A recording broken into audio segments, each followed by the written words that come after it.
നമസ്കാരം. വളരെ പ്രധാനപ്പെട്ട ഒരു കാര്യം നമ്മുടെയൊക്കെ ശ്രദ്ധയിൽ ഒരുപക്ഷെ ഉണ്ടാവുമെങ്കിലും വളരെ ഗൗരവത്തോടെ നമ്മൾ ഇടപെടേണ്ട ഒരു കാര്യം. കഴിഞ്ഞ കുറച്ച് മാസങ്ങൾ അല്ലെങ്കിൽ 2 വർഷത്തിനുള്ളിൽ ശ്രദ്ധിച്ചാൽ ചില വാർത്തകൾ നമ്മൾ കാണുന്നത് ഏതാണ്ട് 20ലധികം കേസുകളിൽ ഭിന്നശേഷിക്കാരായ മക്കളും ഒന്നിച്ച് രക്ഷിതാക്കൾ ആത്മഹത്യ ചെയ്യുകയോ അല്ലെങ്കിൽ ഭിന്നശേഷിക്കാരായ മക്കളെ അവരുടെ ജീവൻ എടുത്ത ശേഷം ഇവർ ആത്മഹത്യ ചെയ്യുന്ന സാഹചര്യം അല്ലെങ്കിൽ അവരെ ജീവൻ എടുക്കുന്ന സാഹചര്യമൊക്കെ ഉണ്ടാവുന്നുള്ള അതീവ ദുഃഖകരവും ഖേദകരവുമായിട്ടുള്ള ഒരു സാഹചര്യം ശ്രദ്ധയിൽപ്പെടുന്നു എന്നുള്ളതാണ്.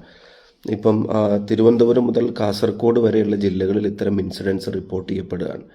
അതിൽ പ്രത്യേകം ശ്രദ്ധിക്കേണ്ടത് ചെറിയ ചെറിയ കുട്ടികളല്ല. 10 കൊല്ലം, 15 കൊല്ലം, 20 കൊല്ലം, 25 കൊല്ലം വരെ നോക്കിയതിൻ്റെ ശേഷം 29 വയസ്സ് വരെ നോക്കിയതിൻ്റെ ശേഷം അങ്ങനെ ഒരു കടുങ്കൈ ഒരു രക്ഷിതാവ് ചെയ്യേണ്ടി വരുന്നത് തൻ്റെ കാലശേഷം ഇനി മക്കൾക്ക് ആരാന്നുള്ള ചോദ്യത്തിന് ഉത്തരം കിട്ടാത്തതുകൊണ്ടാണ് എന്നുള്ളത് സ്വാഭാവികമായിട്ടും നമ്മൾ മനസ്സിലാക്കേണ്ടി വരിക.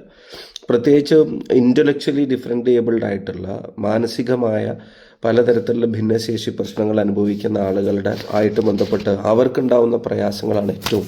ഇതിലിപ്പം ഓട്ടിസം, അതുപോലെ തന്നെ സെറിബ്രൽ പൾസി, പിന്നെ MRൻ്റെ, അതുപോലെ തന്നെ മൾട്ടിപ്പിൾ ഡിസബിലിറ്റീസൊക്കെ ഉള്ള ആളുകൾ വലിയ പ്രയാസങ്ങളിലൂടെ കടന്നു പോവാണ്. അപ്പം നമുക്ക് അവരെ ചേർത്ത് പിടിക്കേണ്ടതുണ്ട്. അവരെ അങ്ങനെ വിധിക്ക് വിട്ടുകൊടുക്കാൻ പറ്റുന്നതല്ല. അതല്ലെങ്കിൽ അത് അവരുടെ വിധിയാണെന്ന് പറഞ്ഞ് നമുക്ക് കൈയൊഴിയാൻ പറ്റില്ല. അങ്ങനെ അവർക്ക് നോക്കാൻ പറ്റാത്തൊരു സാഹചര്യം വരികയാണെങ്കിൽ ഈ കുട്ടികളെ അവർ മുതിർന്നവരാകുമ്പോൾ ഏറ്റെടുക്കാൻ ഇവിടുത്തെ സർക്കാർ സംവിധാനങ്ങൾക്ക് കഴിയേണ്ടതുണ്ട്.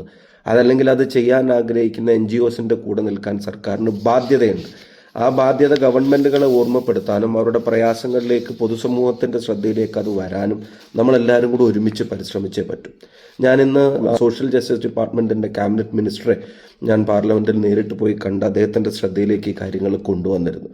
അതുപോലെ തന്നെ നമുക്കെല്ലാവർക്കും കൂടെ ചേർന്ന് ഇവരുടെ ഒരുപാട് ഇഷ്യൂസ്, ഇപ്പോൾ ഏർലി ഇൻ്റർവെൻഷൻ സെൻറ്റേഴ്സ് ഉണ്ടെങ്കിൽ 6 വയസ്സ് വരെയുള്ള ഈ കുട്ടികളുടെ പരിശീലന കാലം വളരെ പ്രധാനമാണ്. സ്വന്തം കാര്യങ്ങളെങ്കിലും ചെയ്യാൻ ഒരു പരിധി വരെയെങ്കിലും അവരെ പ്രാപ്തരാക്കാൻ കഴിയാവുന്ന ഒരു കാലഘട്ടമാണത്. അപ്പോൾ അതിനനുസരിച്ചുള്ള ഏർലി ഇൻ്റർവെൻഷൻ സെൻറ്റേഴ്സ് ഇവിടെ ഇല്ല. പല NGOസും അവരെ കൊണ്ടാവും വിധം കഷ്ടപ്പെട്ടും സ്വന്തം നിലക്ക് പണം കണ്ടെത്തിയും പലതരത്തിലുള്ള ശ്രമങ്ങൾ നടത്തിയൊക്കെ ഇത്തരം കുട്ടികൾക്ക് പഠിക്കാനുള്ള സ്കൂളുകൾ അവർ കൊണ്ട് നടക്കുന്നുണ്ട്. പക്ഷെ 18 വയസ്സ് കഴിഞ്ഞവരുടെ കാര്യത്തിൽ അവിടെയും പ്രയാസങ്ങൾ ഉണ്ടാവുകയാണ്. നിങ്ങൾക്കറിയാം, അവർക്ക് ശാരീരിക വളർച്ച ഉണ്ടാവുമ്പോൾ ഈ പറയുന്ന രക്ഷിതാക്കൾ ചെറുതാവുമ്പോൾ അവരെ എടുത്തു നടന്നവർ പിന്നെ ഇവർക്ക് വയസ്സായി ഇവർക്ക് ശാരീരിക പ്രയാസം ഉണ്ടാവുന്നു. ഈ കുട്ടിക്ക് ഭാരം കൂടി വരുന്നു. അവരെടുത്ത് നടക്കാൻ പറ്റില്ല, ഒരു ബസ്സിൽ കൊണ്ടുപോകാൻ പറ്റില്ല, ഒരു ബൈക്കിൽ കൊണ്ടുപോകാൻ പറ്റില്ല. അവരനുഭവിക്കുന്ന സാമ്പത്തിക ബുദ്ധിമുട്ടുകൾ വളരെ വലുതാണ്.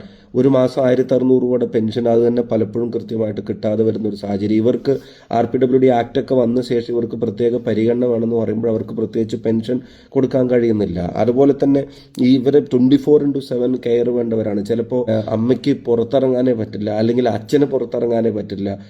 പിന്നെ അല്ലെങ്കിൽ ചിലപ്പോൾ സിംഗിൾ പാരൻറ്റിംഗ് ഒക്കെ ആണെങ്കിൽ എങ്ങനെയാണ് അവർ ഈ കുട്ടികളുടെ ചെലവ് നോക്കുന്നത്, എങ്ങനെയാണ് അവർക്ക് വേണ്ടി സമയം ചെലവഴിക്കുന്നത്, എങ്ങനെയാണ് അവർക്ക് ജീവിതം മുന്നോട്ട് കൊണ്ടുപോകാനുള്ള ശ്രമങ്ങൾ നടത്തുക.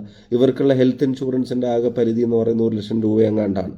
അതിൽ തന്നെ ഇതുമായിട്ട് ബന്ധപ്പെട്ട കേസുകൾക്കാണ് അത് ചെലവഴിക്കപ്പെടുമ്പോൾ അത് 10,000-15,000 രൂപ. ഇപ്പോൾ ഒരു മാനസികമായ ഭിന്നശേഷിക്കാരനായ ഒരു കുട്ടിയുടെ ചികിത്സ പലപ്പോഴും പ്രൊസീജിയറോ ഹോസ്പിറ്റലോ സർജറി ഒന്നും ആയിക്കൊള്ളണമെന്നില്ല. അതല്ലാത്തതാകുമ്പോൾ അവർക്ക് ആ പൈസ 15,000-ൽ താഴെയൊക്കെ വരെ കിട്ടുന്ന സാഹചര്യം ഉണ്ടാകുന്നു. ഇപ്പം DA കാറ്റഗറിയിലുള്ള ജോബ് റിസർവേഷൻ ആണെങ്കിൽ 4% ഈ കുട്ടികളെ അങ്ങനെ വല്ല ജോലിക്ക് അയക്കാൻ പറ്റും. ഇവർക്ക് അത്തരം റിസർവേഷൻ്റെ എന്തെങ്കിലും ആനുകൂല്യങ്ങൾ കിട്ടുമോ?